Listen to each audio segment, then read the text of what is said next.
Senhor amado, queremos Te louvar mais uma vez através da leitura, do estudo na Tua Palavra, assim como já cantamos, meditamos no livro de Jó, e queremos também Te louvar pelas irmãs grávidas e os seus esposos, que o Senhor venha estar cuidando dessa fase de gestação, abençoando a Deus até o nascimento, e que tudo isso traga no seio da Tua igreja glorificação ao Senhor como família na fé. Senhor, fala ao nosso coração de uma forma muito especial nessa noite de ceia, e que o nosso coração se encontre preparado diante das Tuas verdades, e que possamos aprender com Jesus, que também aprendeu a obediência, e o que isso significa e o que isso traz de desafio para cada um de nós. É no nome de Jesus, o único suficiente Salvador, que deu a sua vida em resgate da sua noiva, a sua igreja, que somos nós agradecemos. Amém. Amém? Que assim seja. Quero convidar você, como já está aí no telão, abra a tua Bíblia então em Filipenses, capítulo número 2. Filipenses 2, do versículo 5 até o versículo número 7. E assim então nós vamos fazer a leitura bíblica. Filipenses capítulo 2, do verso 5 ao verso 11.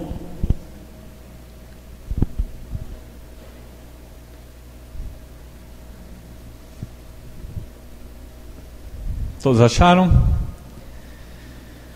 Diz assim a palavra de Deus sobre o exemplo de Cristo na sua humilhação. O apóstolo Paulo, ele vai tratar diante dos irmãos, dos crentes de Filipos, e ele diz bem assim: tende em vós o mesmo sentimento que houve também em Cristo Jesus, pois ele, subsistindo em forma de Deus, não julgou como usurpação o ser igual a Deus, antes a si mesmo se esvaziou, assumindo a forma de servo, tornando-se em semelhança de homens e reconhecido em figura humana. A si mesmo se humilhou, tornando-se obediente até a morte e a morte de cruz. Pelo que também Deus o exaltou sobremaneira e lhe deu o nome que está acima de todo nome, para que ao nome de Jesus se dobre todo o joelho, nos céus, na terra e debaixo da terra, e toda língua confesse que Jesus Cristo é Senhor, para a sua glória, para a glória de Deus, o Pai. Amém? Irmãos, é muito gostoso participarmos da ceia com um coração pronto, limpo, sincero, digno diante de Deus. Eu já havia anunciado que nós teríamos o culto de ceia ontem, dizendo para os irmãos se prepararem. Hoje à tarde também falei: descansem, se preparem para o nosso tempo aqui, porque nós temos aqui um sermão, mais uma vez, dramatizado, que mostra o que Jesus fez por nós na cruz. E o apóstolo Paulo aqui, então, ele escreve aos irmãos de Filipenses, onde é uma cidade que ficava localizada na Macedônia. Essa cidade era uma cidade muito próspera, muito rica, e havia ali colônia de romanos. E esses romanos de Filipe, de acordo com o ditador, o imperador, o rei, o apóstolo Paulo vai até Filipos e ele evangeliza na sua segunda viagem missionária. Ele funda uma igreja ali. Então nós temos uma igreja aonde, localizada num local aonde as pessoas se consideravam romanos. E todos nós sabemos que os romanos, eles eram vistos e eles também eram entendidos e eram por si muito orgulhosos, muito arrogantes. Agora imagine você começar uma igreja, fundar uma igreja num local como esse. Que grande desafio! E é nessa situação que nós temos aqui o contexto dos versículos e também histórico de que Paulo escreve essa carta no ano 62. E o livro de Filipenses, se você começar a ler, você vai perceber que é um livro poético. E ele também é um livro onde o apóstolo Paulo trabalha muito a questão de gratidão. Semana passada nós falamos que uma igreja, ela precisa ser grato por ela pertencer a Cristo, ser comprada por Cristo. E o apóstolo Paulo agora, falando sobre ceia do Senhor, escrevendo essa carta para a igreja de Filipenses, ele vai então escrever essa carta com muita docilidade, mas no mundo nem tudo é flores. O apóstolo Paulo também dá umas exortações e puxa a orelha desses irmãos, sim. Mas temos que entender então que é uma carta alegre, onde o apóstolo Paulo está muito satisfeito por essa igreja, na qual ajudaram muito ele, e ele então vai trabalhar esses indícios de orgulho no seio da igreja, onde havia sim algumas discórdias, algumas picuinhas, alguns ciúmes e discussões. E ele faz aqui um apelo para esses irmãos diante dessa cidade marcada pelo Império Romano. E o apóstolo Paulo trata então da seguinte forma: como é que eu vou trabalhar no coração desses irmãos de Filipos para que eles sejam mais humildes? O que ele faz? Ele vai tratar sobre teologia bíblica, falando da pessoa de Cristo. E aí então ele vai falar exatamente sobre cristologia. A nossa mensagem tem que ser cristocêntrica. O que Cristo faria, o que Ele fez, o exemplo dele para nós, em nossos relacionamentos familiares, nossos amigos, entre os irmãos, em qualquer lugar em que a gente possa estar, os relacionamentos profissionais e assim vai. O problema dessa igreja sobre as suas intrigas, brigas, discussões e orgulho, o apóstolo Paulo escreve esse sermão de uma forma como se fosse também um hino inerrante, infalível, sobre o caráter de Cristo. Eu quero ouvir essa poesia, eu quero ouvir esse hino que vai falar sobre o caráter de Cristo, numa cristologia em que quando eu for tomar a ceia, quando eu olho para os meus relacionamentos, eu vou poder avaliar se eu tenho a mesma obediência que Cristo teve no Calvário. Que grande aplicação para nós, que vem calhar numa noite como essa. O verso 5 e o verso 6 que nós acabamos de ler, trata a primeira obediência de Cristo. A primeira obediência de Cristo está aí, a humildade sacrificial. Vamos falar juntos? A humildade sacrificial. O que é essa humildade sacrificial na vida de Jesus Cristo, que nós podemos enxergar no verso 5 e 6. O verso 5 diz assim: tende em vós o mesmo sentimento que houve também em Cristo Jesus.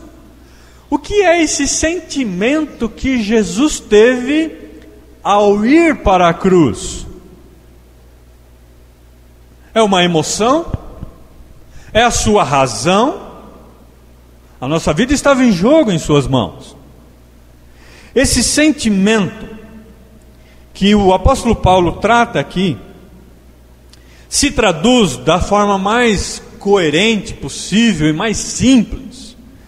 É que Jesus nos desafia da forma como ele agiu, em pensar com a mesma disposição mental em se doar. Em que você olha para uma situação em que o seu coração é confrontado E o texto fala que Jesus, ele teve o mesmo sentimento do Pai. Deus o Pai viu o homem diante do pecado e manda Jesus no lugar de Deus, sendo o próprio Deus encarnado, com esse sentimento. Por isso que Paulo fala para os irmãos de Filipos: tende em vós o mesmo sentimento que Jesus teve. Lembra que temos aqui uma igreja com dificuldade nos seus tratos e nos seus relacionamentos? Paulo fala então: igreja, tenha o mesmo sentimento que Jesus teve. Tenha essa mesma disposição mental em se doar. Em outras palavras, uma disposição mental em servir. Primeiro eu tenho que trabalhar isso na minha mente e depois descer para o coração, ao ponto de ter o desejo de se sacrificar, de ser favorável em prol do outro, ser altruísta. Podemos usar uma outra tradução aqui do mesmo sentimento que Jesus teve, é de eu e você termos uma rendição no coração. Marcos, que grande desafio. Irmãos, quando pede para você fazer uma tarefa, tende em vós o mesmo sentimento que houve em Jesus Cristo. Eu me lembro quando eu estava começando a namorar, a Ana Paula falava uma coisa, já estava tudo pronto. Hoje ela fala algo para mim, Marcos lava a louça, eu olho para a louça olha para mim. Tende o mesmo sentimento que Jesus teve. Se Jesus tivesse que lavar essa louça, ele ia se humilhar, se esvaziar, ele ia renunciar ao seu coração. Quão grande aplicação nós temos. Estamos falando de lavar uma louça. Agora imagine Jesus indo para a cruz, se nós estaríamos fritos. E ele diz, o apóstolo Paulo chega para a igreja e fala: para de ficar falando, discutindo, brigando, murmurando. Tende o mesmo sentimento que Jesus teve, aquele sentimento que não é só paixão, emoção, mas é uma razão, é uma contrição, é uma disposição mental de dizer: eu vou me renunciar. Primeiro eu tenho esse desejo, depois eu executo. De pensar em prol do outro. Ser altruísta, pensar no próximo e não em si próprio. Subsistindo na forma, o texto fala de Deus. O que é subsistindo na forma de Deus? A palavra forma aqui não é muito elegante, mas subsistindo na posição de servir. Ele não usou de usurpação, ser como o próprio Deus. A tradução aqui é tomar posse violentamente. Em outras palavras, Jesus: mas eu sou Deus, por que eu vou me humilhar? Não. Ele abriu mão dos seus direitos, ele abriu mão dos seus privilégios, e ele vai então funilando. O texto fala como se Jesus, ao ir para a cruz em obediência sacrificial, é descer os degraus, se humilhando, ao ponto de se abster-se, pensar no outro, a abnegação, sacrificar, se tornar ser humano, homem, morte e morte de cruz. Irmãos, aquele que morria numa cruz, que era a pior morte, e eu creio que ainda é considerada. Se eu tivesse um parente que morreu numa cruz, e alguém perguntasse para mim: olha, como é que morreu fulano de tal, da sua família? Ele morreu. Eu não tocaria no assunto, porque é algo muito feio, como diz os antigos. Hoje, se alguém tem uma doença terrível, como câncer, os mais antigos, a gente aprende com ela, tem uma doença feia, porque não quer nem citar o nome, não é assim? E Jesus morreu na cruz. A cruz sangrenta é a nossa esperança, é a nossa salvação. É aquilo que ensina o nosso coração. Ele foi favorável a nós. O conteúdo da sua humildade é de não ser igual a Deus, não se apegou aos seus direitos, aos seus privilégios. Abriu mão para cuidar de cada um de nós. Ele morreu para que nós tenhamos a vida eterna. Ele se tornou sujo para que a gente tivesse uma vida limpa. Nós devemos nos render de todo o coração, abrindo mão dos nossos privilégios também. Talvez você já ouviu muito no meio da igreja o que eu vou falar para você agora.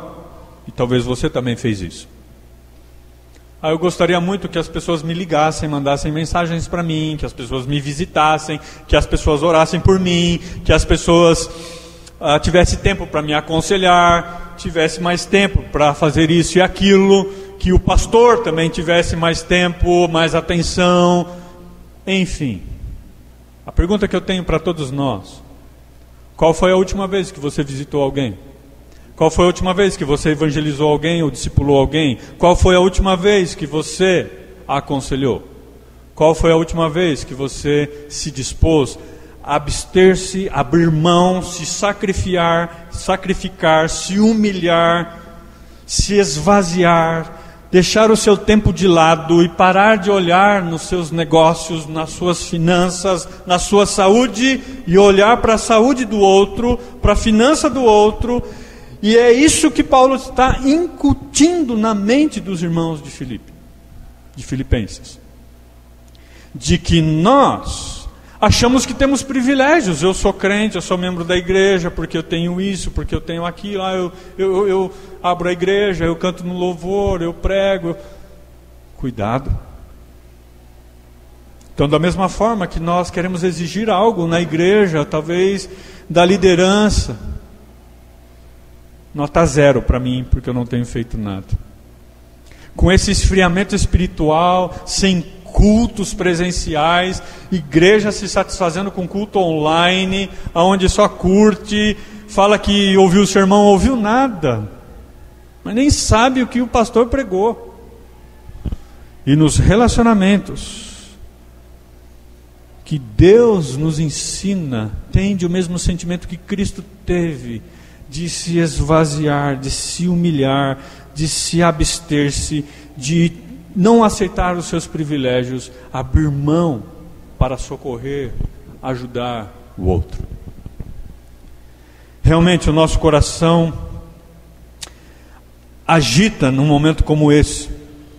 Eu quero tomar a ceia do Senhor, eu quero estar dignamente diante dele, mas também com uma obediência como Cristo, uma humildade sacrificial. Versos 5 e verso 6. Ajudar um ao outro em todos os momentos, seja membro da igreja ou não. Não se prenda e não exija os seus privilégios. O verso 7 e o verso 8, como nós também já lemos, mas o texto do verso 7 fala que ele se esvaziou, se assumindo em forma de homem, figura humana. Puxa vida, se tornar como ser humano, se despojar, se esvaziar, se entregar. Jesus está dizendo para nós que a sua ação diante do Pai, ao ir para a cruz, sabe aquela pessoa que é alto em si mesmo, se enche de si, com muito orgulho e bate no peito? Essa atitude de querer ter privilégios, não cai muito bem. Por isso, a segunda obediência de Cristo está aí, uma humildade extrema. Vamos falar juntos? Humildade extrema. A primeira humildade foi aquela humildade sacrificial. Pastor, tem algo pior do que a humildade sacrificial? Sim. Um outro desafio. A humildade está aí. Essa humildade que exige de nós algo muito extremo. O verso 7 que fala desse degrau em que o Senhor Jesus se humilhou, se esvaziou, forma de servo, forma de homem, reconhecido como figura humana. Já mostra o quanto ele deixou toda a sua glória de não se assentar no seu trono celestial e sim viver no meio de pecadores. O texto continua, verso 8. A si mesmo se humilhou, tornando-se obediente até a morte. Nós precisamos entender o que é esse obediente até a morte. Jesus então, ele se esvazia, não é orgulhoso, abandona os seus privilégios para serviço a Deus. O texto fala de assumir a posição de servo, escravo, deixando a sua glória, o seu trono, e ser reconhecido como homem, fisicamente. E depois de funilar até esse ponto, o texto chega, sendo obediente, o que isso significa? Essa humildade, sendo obediente, é que ambos traz o grande desafio. Eu quero ser obediente. O querer é uma coisa, o fazer é outra. Ao ponto de se humilhar para obedecer. E agora acontece o ponto mais culminante. Envolve o sacrifício. Tá, eu vou me sacrificar. Só que é algo muito extremo. Você vai morrer. Você não vai viver. Interessante quando a palavra de Deus fala: homens, amai as suas esposas como Cristo amou a igreja e se entregou por ela. Estou imaginando as mulheres aqui casadas, as que vão casar, tendo um marido que ama você ao ponto de se sacrificar como Cristo amou e se entregou para salvar a sua noiva, a igreja. É algo que nos leva ao extremo. Um outro exemplo de sacrifício de humildade extrema.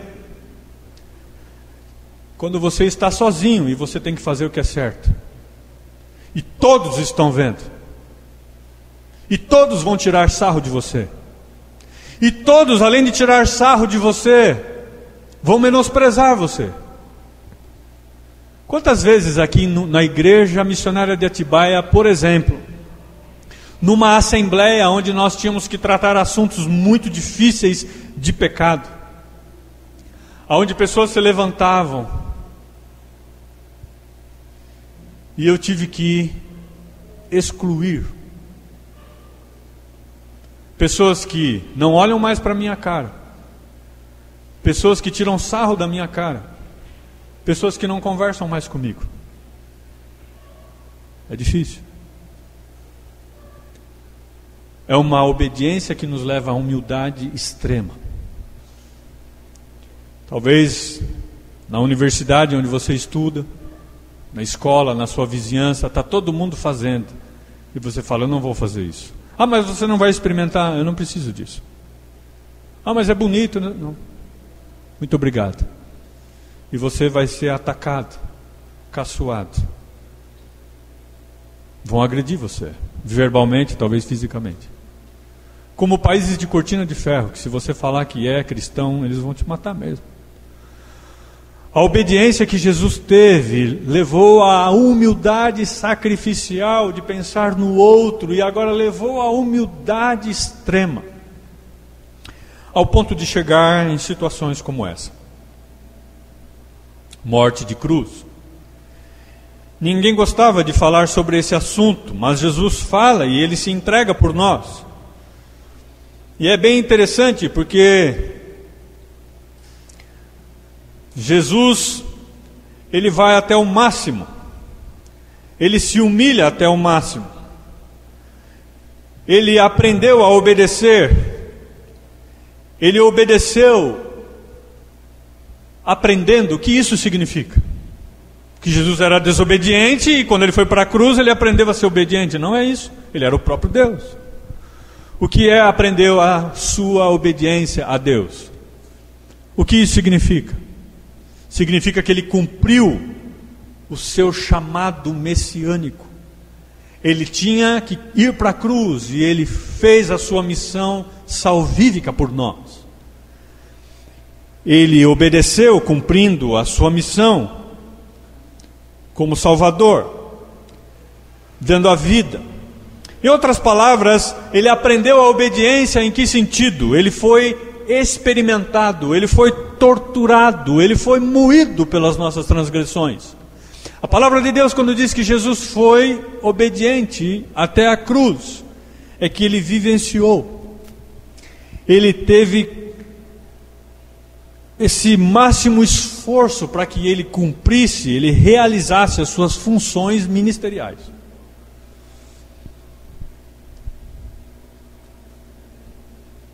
Para mim. Obrigado.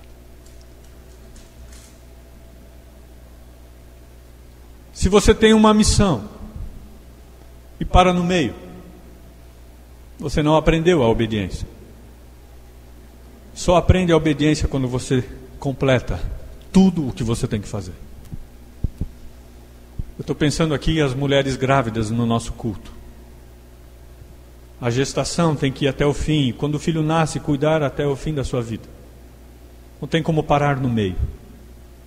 Eu estou seguindo Jesus, eu paro no meio. Tchau, não vou seguir mais. Não. Jesus não fez isso.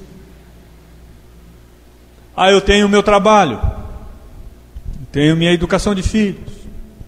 Eu tenho minhas contas para pagar. E Jesus pagou o alto preço. Então aprender a obediência é ir até o fim. Muitas vezes nós temos que aprender com Jesus mais uma vez. Esse se envolver sacrificialmente, se envolver extremamente. Mesmo que as pessoas vão discordar com você. Mesmo que as pessoas talvez não vão ter mais amizade com você.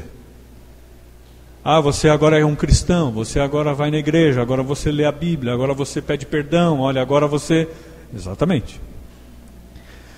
Nós somos humilhados, desprezados por sermos ovelhas, por serem pastores. E eu digo aqui de púlpito, se eu e você queremos de fato ser pastores verdadeiros, tenha coragem. Se você de fato quer ser ovelha verdadeira, tenha coragem de se humilhar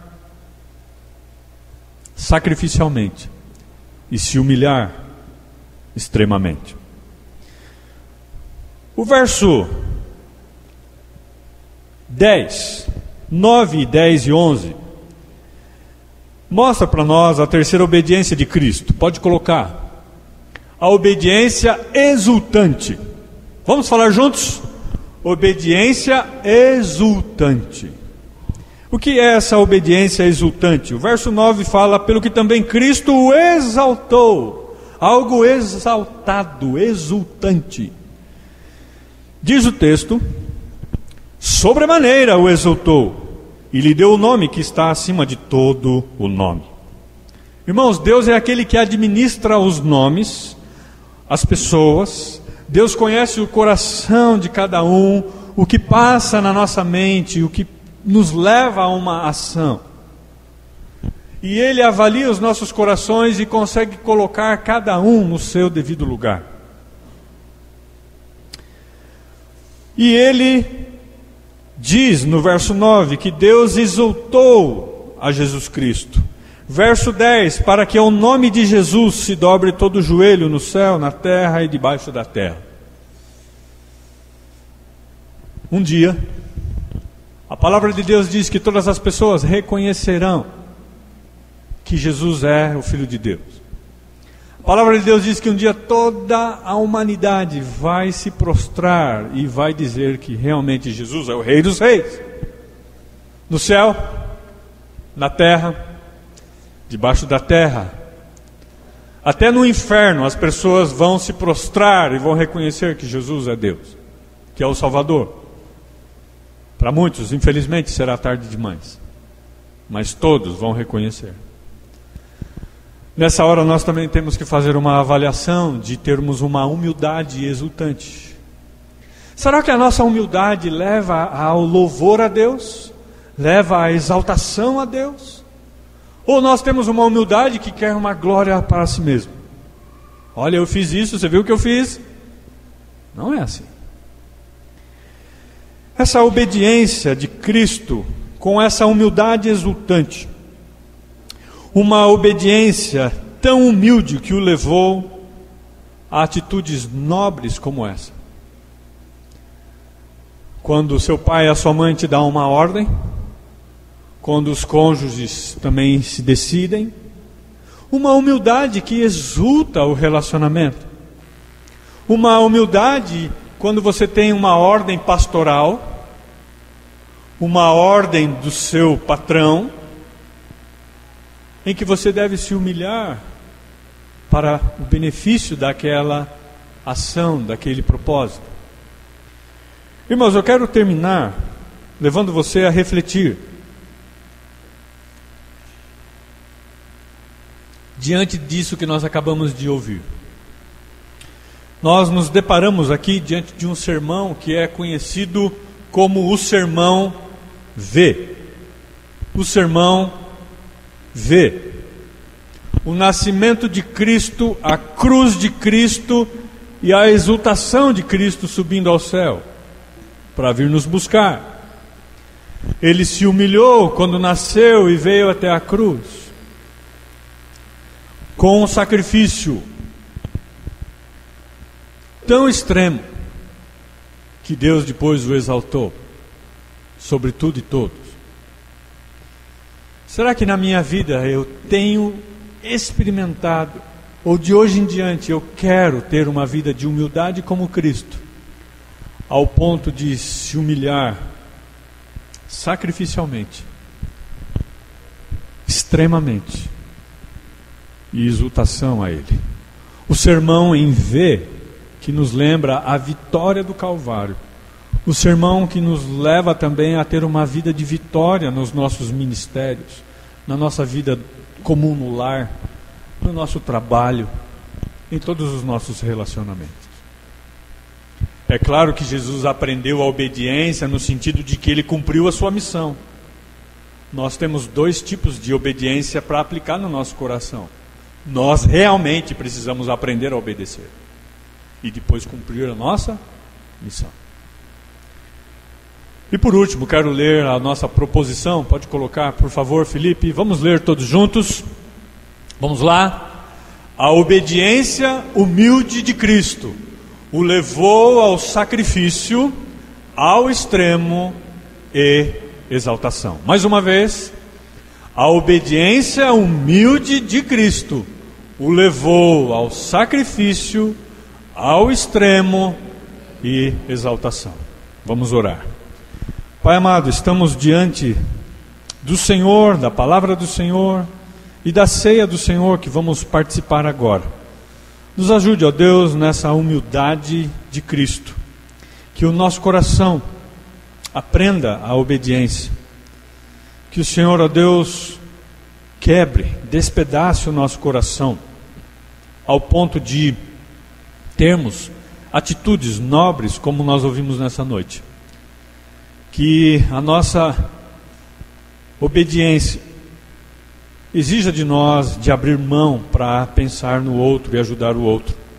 Não porque ele é cheiroso, bonito, mas até também para aquele que é mais feio e mal cheiroso. O Senhor não fez acepção de pessoas. O Senhor nos ajude também a termos a obediência de Cristo ao extremo, de dizer não ao pecado e obedecer, mesmo que todos vejam ou que talvez ninguém veja. E mesmo que venhamos a sofrer consequências, e mesmo que as pessoas tirem sarro de nós, ou terminem a amizade com a gente, mas que a nossa amizade com o Senhor perdure.